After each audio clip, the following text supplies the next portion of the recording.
الحمد لله نحمده ونستعينه ونستغفره ونؤمن به ونتوكل عليه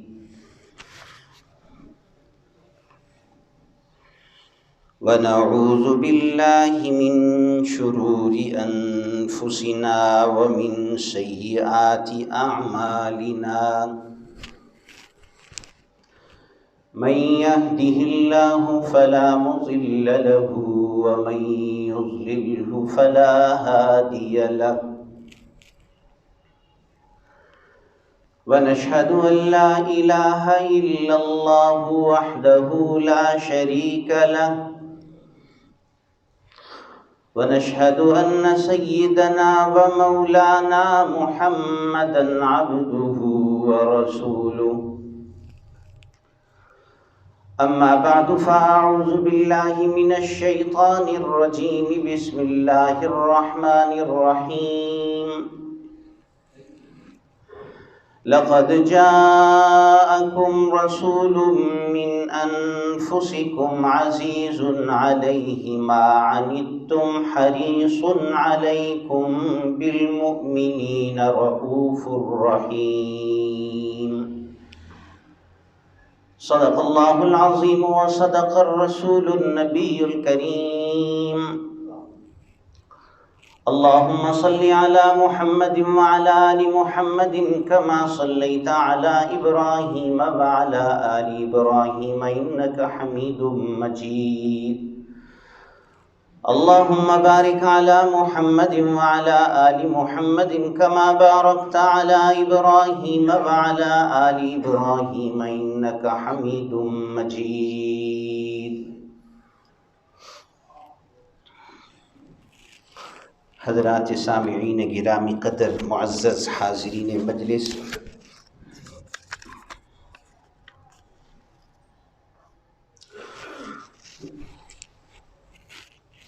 سیرت طیبہ کے حوالے سے چند ایک احادیث مبارکہ اور ان سے مستنبط چند فوائد اور باتوں کا تذکرہ آپ حضرات کے سامنے کرنا مقصود ہے۔ اللہ تعالیٰ ان باتوں پر ہم سب کو عمل کی توفیق عطا فرمائے۔ سیرت نگاروں نے یا سیرت پر گفتگو کرنے والوں نے یا شعراء نے، نعت خوانوں نے، قادر الکلام شاعروں نے اپنے اپنے مزاج کے مطابق اس پر بہت کچھ کہا اور لکھا ہے، لیکن حضرات صحابہ رضی اللہ تعالی عنہم نے سیرت طیبہ کے حوالے سے آپ کی صورت مبارکہ اور سیرت مبارکہ کو جس انداز سے دیکھ کر بیان کیا ہے، وہ انداز جہاں سادہ ہے، بلیغ ہے، مبالغہ کے بغیر ہے اور حقیقت پر مبنی ہے، بس عربی کے انہی الفاظ کا ترجمہ اور موجودہ زمانہ پر اس کے انطباق کے متعلق چند باتیں آپ کے سامنے پیش کروں گا۔ ایک صحابی حضرت ہند بن ابی ہالہ رضی اللہ تعالی عنہ، جو حضرت خدیجہ کے بیٹے ہیں، حضرت خدیجہ کے پہلے شوہر سے، اور حضرت حسن اور حسین کے ماموں ہیں ماں کی طرف سے، وہ آپ صلی اللہ علیہ وسلم کی صورت کو بھی بیان کرتے ہیں اور سیرت کو بھی بیان کرتے ہیں۔ فرماتے ہیں کان رسول اللہ صلی اللہ علیہ وسلم فخما، حضور صلی اللہ علیہ وسلم اپنی ذات میں بھی عظیم الشان تھے، مفخما، دوسروں کی نظر میں بھی عظیم الشان تھے، جو آپ کو دیکھتا تھا آپ کی عظمت کا قائل ہو جاتا تھا۔ یتلألأ وجهه تلألؤ القمر لیلۃ البدر، آپ صلی اللہ علیہ وسلم کا چہرہ مبارک 14ویں کے چاند کی طرح چمکتا رہتا تھا۔ ایک اور صحابی حضرت جابر بن سمرہ رضی اللہ تعالی عنہ فرماتے ہیں، رأیت رسول اللہ صلی اللہ علیہ وسلم فی لیلۃ اضحیان وعلیہ حلۃ حمراء واللہ ما رأیت احسن منہ لہو عندی احسن من القمر۔ 14ویں کا چاند بھی طلوع تھا اور محمد الرسول اللہ صلی اللہ علیہ وسلم بھی تشریف فرما تھے۔ ادھر بدر کامل 14ویں کا پورا چاند ہے اور ادھر آپ صلی اللہ علیہ وسلم روئے زمین پر تشریف رکھتے ہیں۔ آپ صلی اللہ علیہ وسلم نے سرخ رنگ کا جوڑا جس میں سرخ دھاریاں تھیں آپ نے زیبتن فرمایا ہوا تھا۔ جابر کہتے ہیں میں ایک نگاہ آسمان کے چاند کو دیکھنے لگا، دوسری نگاہ حضور صلی اللہ علیہ وسلم پر ڈال کر اس میں موازنہ کرنے لگا کہ ان میں حسین کون ہے۔ قسم اٹھا کر فرماتے ہیں اللہ کی قسم، اس پوری کائنات میں آپ صلی اللہ علیہ وسلم سے زیادہ کسی کو حسن نہیں عطا ہوا۔ چاند کی چمک دمک بھی رسول اللہ صلی اللہ علیہ وسلم کے سامنے مات ہے۔ حضرت انس رضی اللہ تعالی عنہ آپ صلی اللہ علیہ وسلم کے چہرہ انور کو تشبیہ دیتے ہوئے یوں فرماتے ہیں کہ آخری ایام میں جب آپ صلی اللہ علیہ وسلم نماز پڑھانے کے لیے مسجد میں تشریف نہیں لا رہے تھے، علالت کے سبب سے آپ صلی اللہ علیہ وسلم اپنے حجرہ مبارکہ میں قیام پذیر تھے۔ نماز کا وقت ہوا، حضرت ابو بکر صدیق رضی اللہ تعالی عنہ مصلی رسول پہ کھڑے امامت فرمانے لگے اور صحابہ ان کے پیچھے نماز پڑھنے لگے۔ حضور صلی اللہ علیہ وسلم حجرہ انور کا پردہ آپ صلی اللہ علیہ وسلم کے مبارک حجروں کا ساری زندگی دروازہ نہیں تھا۔ 9 حجرے تھے آپ صلی اللہ علیہ وسلم کے مسجد نبوی کے بائیں طرف، 9 کے 9 حجروں کا ساری زندگی دروازہ نہیں تھا، پردہ ٹاٹ کا پردہ لٹکا رہتا تھا۔ میں تصور میں جب اس کے متعلق سوچتا ہوں تو اس کی توجیہ میرے ذہن میں یہ آتی ہے کہ آپ صلی اللہ علیہ وسلم کے حجروں کا دروازہ ساری زندگی کیوں نہیں لگایا گیا؟ تو اس کی توجیہ یہ ذہن میں آتی ہے کہ اللہ اپنے حبیب صلی اللہ علیہ وسلم میں اور اپنے حبیب کی امت کے درمیان میں کوئی دروازہ نہیں رکھنا چاہتے،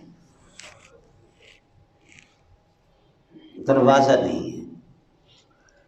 آپ صلی اللہ علیہ وسلم کا در دن کو بھی کھلا ہے، رات کو بھی کھلا ہے، صبح کو بھی کھلا ہے، شام کو بھی کھلا ہے، آج بھی در کھلا ہے۔ صاحب نظر ہو، صاحب بصیرت ہو، حضور صلی اللہ علیہ وسلم کی دعائیں آج بھی لے سکتا ہے۔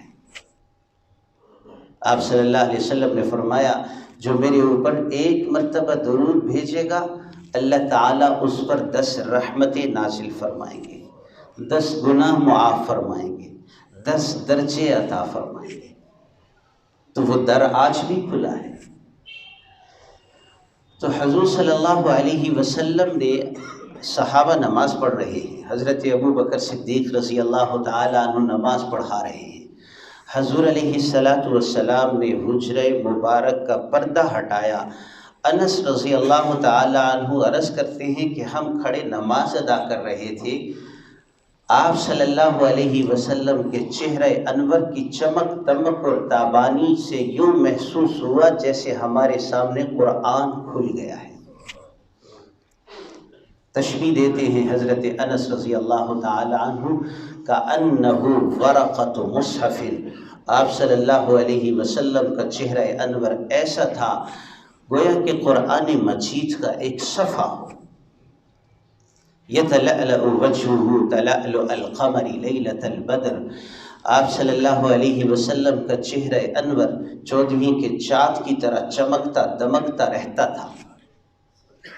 اطول من المربوع واقصر من المشذب، آپ صلی اللہ علیہ وسلم کا قد مبارک نہ زیادہ طویل تھا اور نہ چھوٹا تھا، بلکہ میانہ قامت، کچھ بلندی کی جانب مائل۔ لیکن اس کے باوجود جب آپ صلی اللہ علیہ وسلم طویل القامت، جن کا قد دراز تھا، ان صحابہ کے ساتھ چل رہے ہوتے تو آپ صلی اللہ علیہ وسلم سب سے بلند دکھائی دیا کرتے تھے۔ یہ قدرتی طور پر اللہ کی طرف سے عطا کردہ بلندی تھی۔ صحابہ کرام میں بعض صحابہ کا قد بڑا لمبا تھا۔ حضرت عباس کا قد بڑا لمبا تھا، حضرت عمر کا قد بڑا لمبا تھا، حضرت سعد بن عبادہ کا قد بڑا لمبا تھا، حضرت قیس بن سعد کا قد بڑا لمبا تھا۔ حضرت عمر کا قد اتنا لمبا تھا کہ اگر کوئی آدمی کھڑا ہوتا، حضرت عمر بیٹھتے تو ایک برابر ہوتے۔ حضور صلی اللہ علیہ وسلم نے دعاؤں میں مانگا تھا حضرت عمر، روح، دبدبہ، وجاہت، قد اللہ نے قدرتی طور پر عطا کیا تھا۔ ایک کتاب میں حضرت عمر کے متعلق لکھا، مصر کے ایک عالم نے لکھی، حضرت عمر کے احوال زندگی میں لکھا کہ حضرت عمر رضی اللہ تعالیٰ عنہ کی آواز اتنی بلند تھی، ان کی ایک مرتبہ کسی حجام کے پاس اپنا خط بنوانے کے لیے تشریف لے گئے تو اپنے خیال کے اندر حضرت عمر کھانسے تو حجام نیچے گر گیا۔ حضرت عمر اسے اٹھایا، اس کی خدمت کی اور باہر چل دیے۔ تو صحابہ میں بعض صحابہ کا قد بڑا لمبا تھا، لیکن اس کے باوجود جب رسول اللہ صلی اللہ علیہ وسلم کے ساتھ صحابہ چل رہے ہوتے تو آپ صلی اللہ علیہ وسلم کا قد مبارک سب سے طویل دکھائی دیتا۔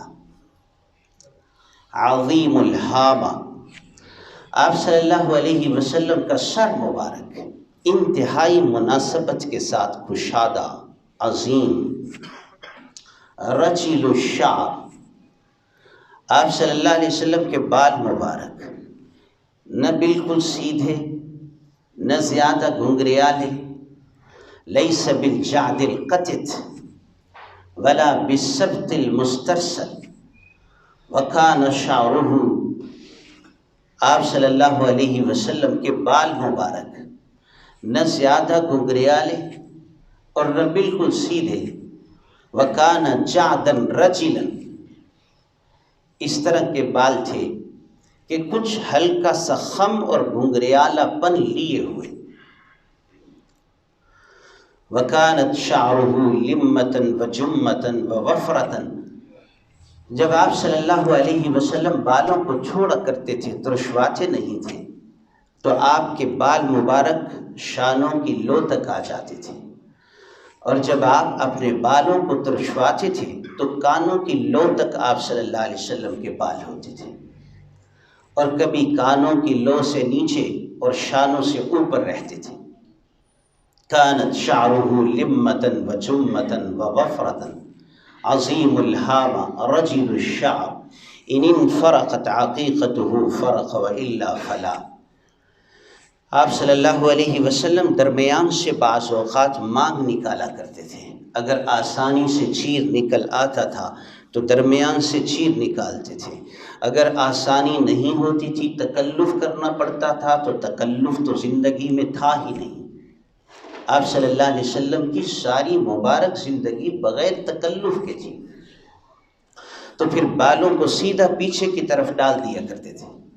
یجاوز شعرہ شحمۃ اذنیہ اذا ہوا وفر، ازہر اللون، آپ صلی اللہ علیہ وسلم کا رنگ چمکدار، واسع الجبین، آپ صلی اللہ علیہ وسلم کی پیشانی مبارک انتہائی مناسبت کے ساتھ کشادہ، کھلی پیشانی، کشادہ پیشانی، لیکن مناسبت کے ساتھ۔ جب آپ صلی اللہ علیہ وسلم مسکرایا کرتے تھے، تبرق اساریر وجہی، تو آپ کی پیشانی کے درمیان میں ہلکے اور باریک شگاف اور لائنیں پڑتی تھیں، ان لائنوں سے بھی نور نکلتا ہوا محسوس ہوتا تھا۔ یہ صحابہ بیان کر رہے ہیں، کوئی شاعر یا کوئی خطیب کی بات نہیں ہے۔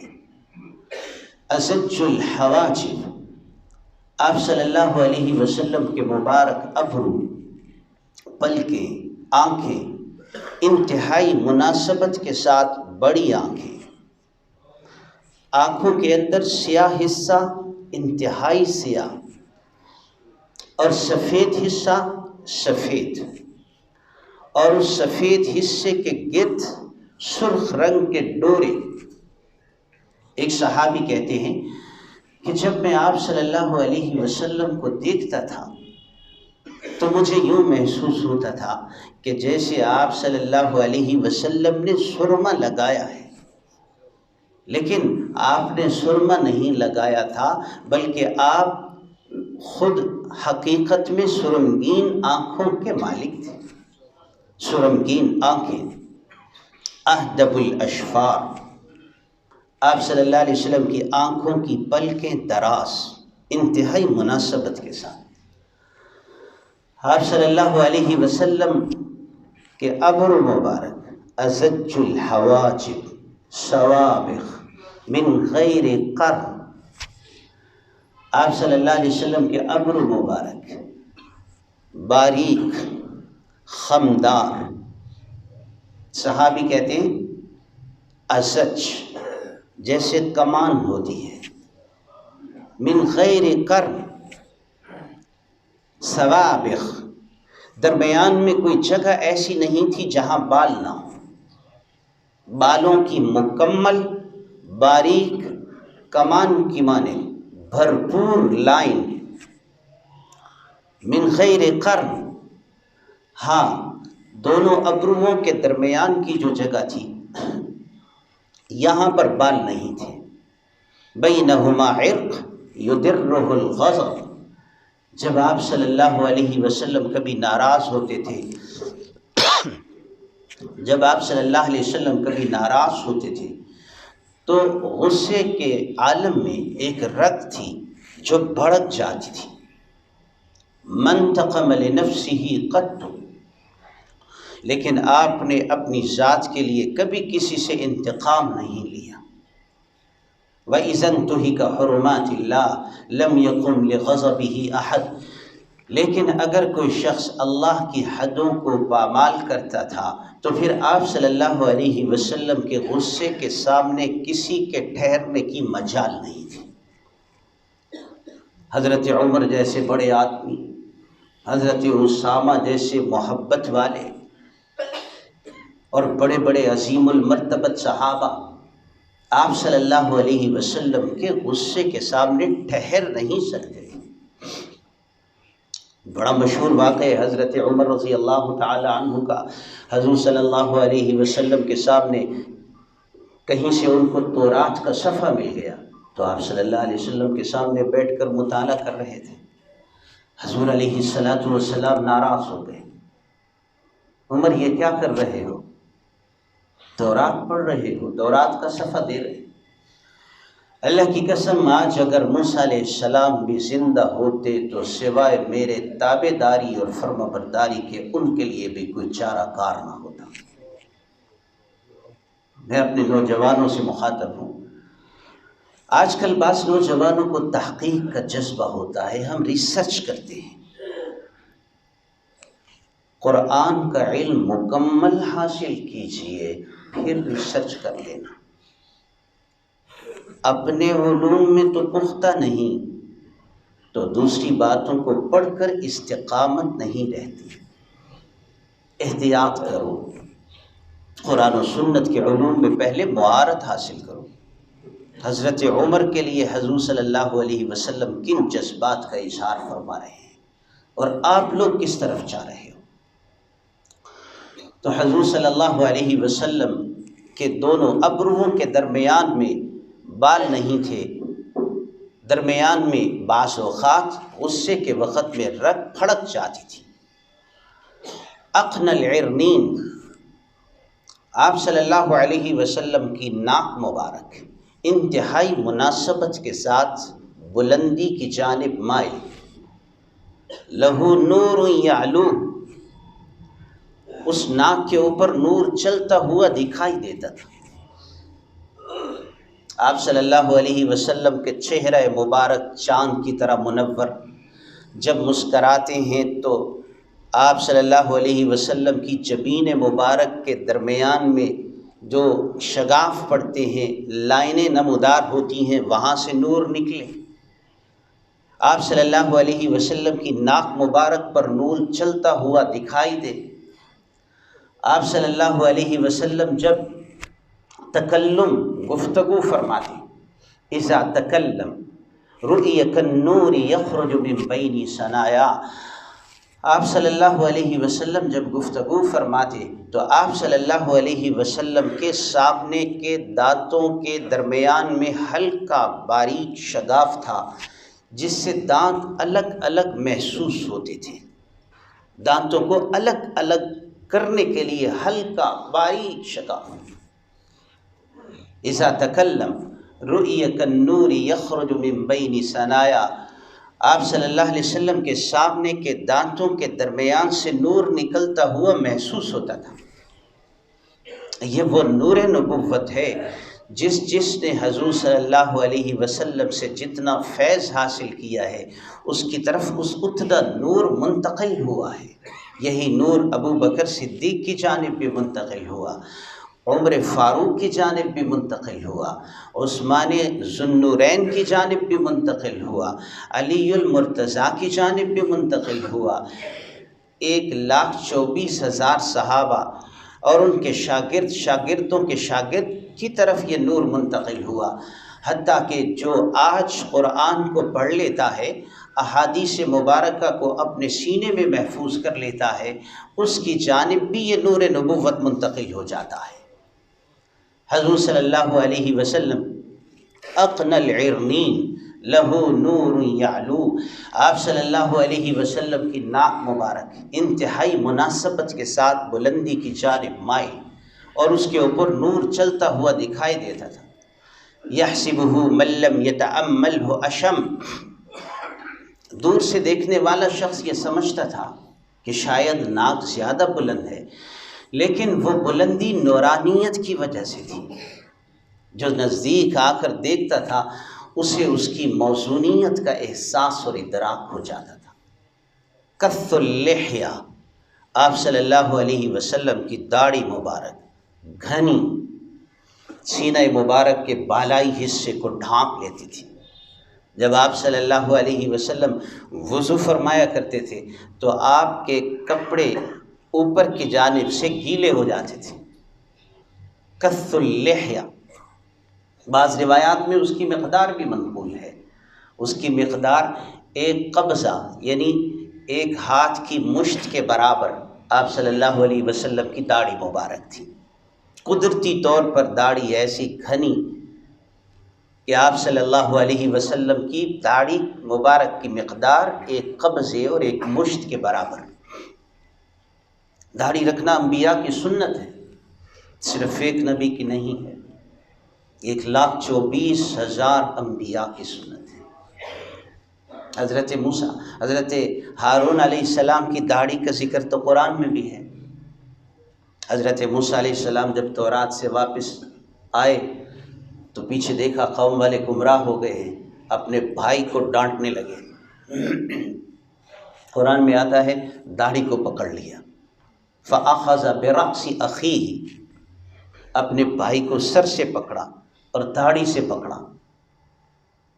تو حضرت ہارون علیہ السلام کہنے لگے یا ابن ام لا تأخذ بلحیتی ولا برأسی، اے میری امی کے بیٹے، حقیقی بھائی تھے، ماں کے بھی بیٹے تھے، باپ کے بھی بیٹے تھے، لیکن ماں کی طرف نسبت کرتے ہوئے رحم مطلوب ہے، شفقت کی طرف متوجہ کرنا ہے۔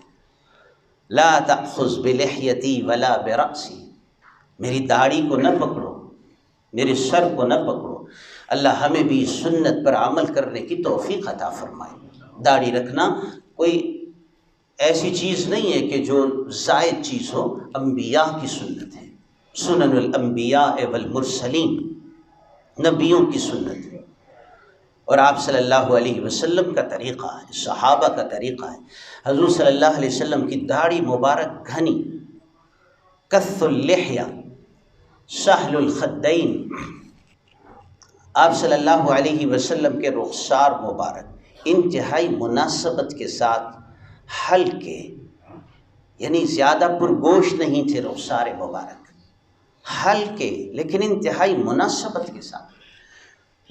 ضلیع الفم، آپ صلی اللہ علیہ وسلم کا منہ مبارک انتہائی مناسبت کے ساتھ گشادہ۔ مفلج الاسنان، دانت الگ الگ۔ ایک صحابی نے تشبیہ دی دانتوں کو بیان کرتے ہوئے، کہتے جب آپ صلی اللہ علیہ وسلم مسکراتے تھے تو ہمیں یوں محسوس ہوتا تھا جیسے برف کے اولے پڑ رہے ہیں۔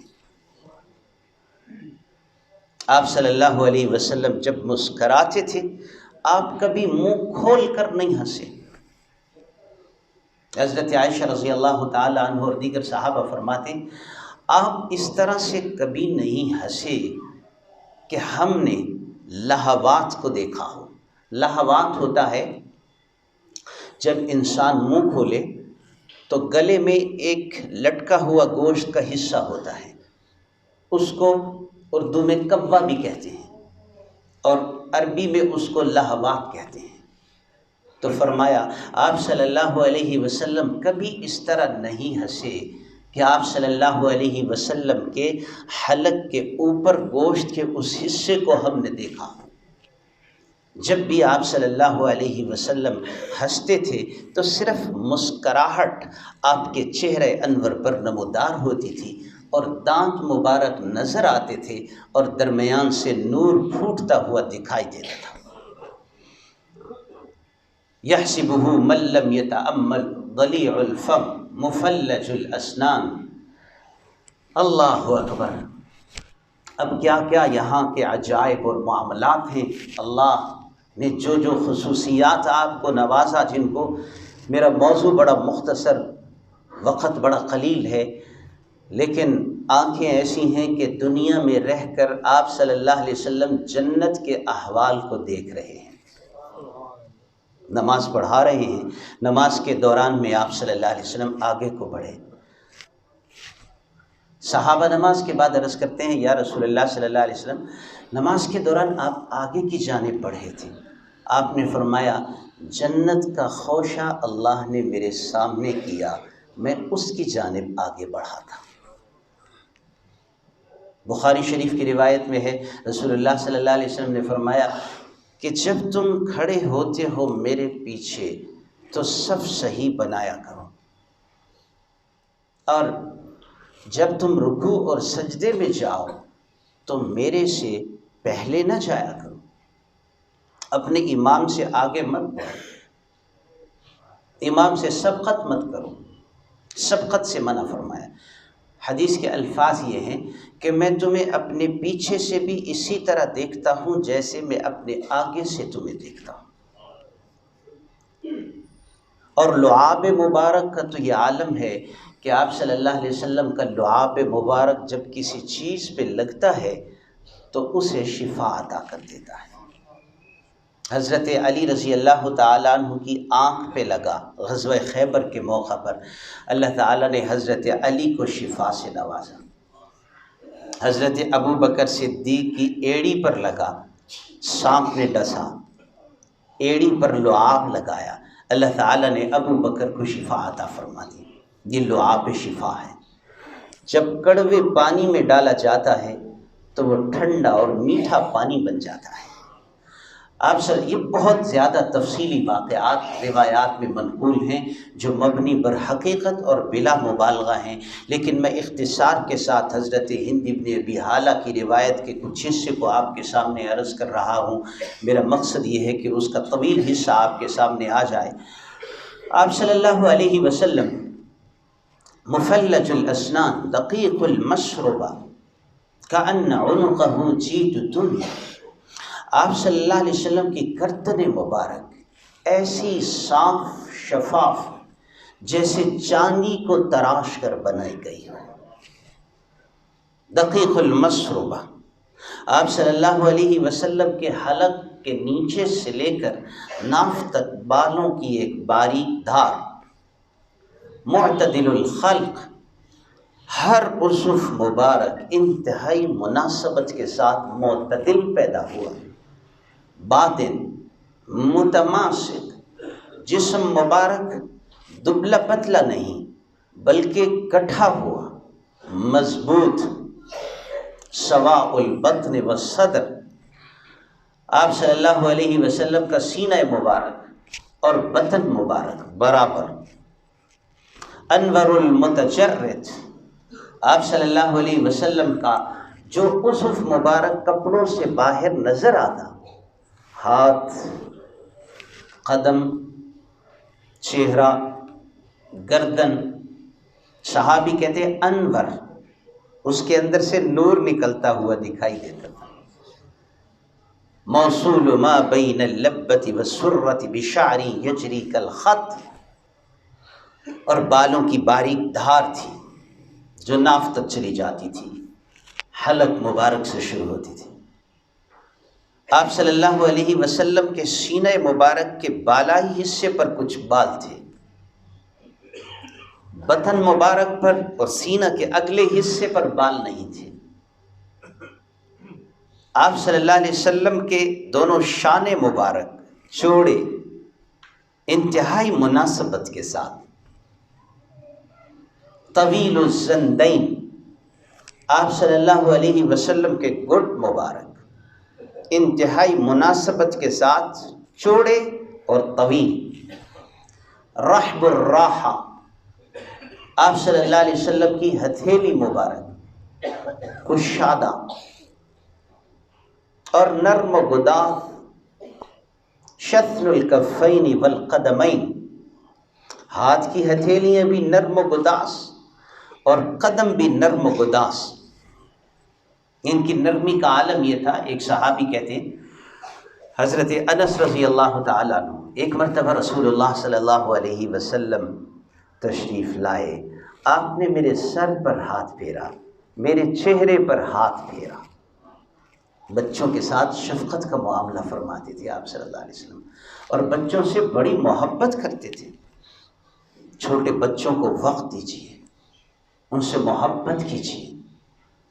ہمارے بزرگوں میں جب بزرگی کے آثار نمایاں ہوتے ہیں تو وہ بچوں سے محبت چھوڑ دیتے ہیں اور ان میں فرق کرنے لگ جاتے ہیں، وہ سمجھتے ہیں شاید یہ میری بزرگی کا تقاضا ہے۔ یہ غلط ہے۔ بچوں کے ساتھ اس طرح سے رہیں کہ بچے آپ کو اپنا آئیڈیل سمجھیں اور آپ کی بات کو اپنے دل و دماغ میں پیوست کریں اور آپ کے ساتھ محبت کے ساتھ رہیں۔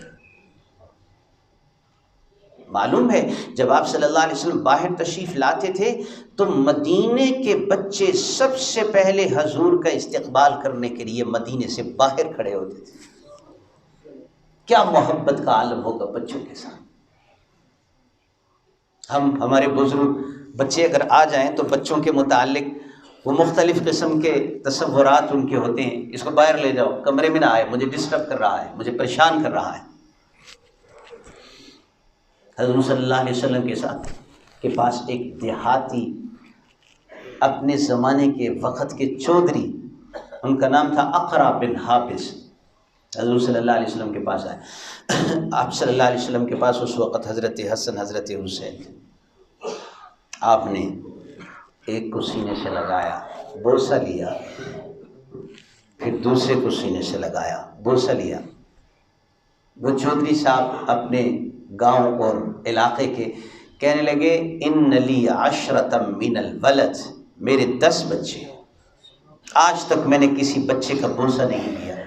حضور صلی اللہ علیہ وسلم نے فرمایا میں کیا کر سکتا ہوں اگر تیرے دل سے اللہ نے رحم کو کھینچ کر نکال دیا ہے۔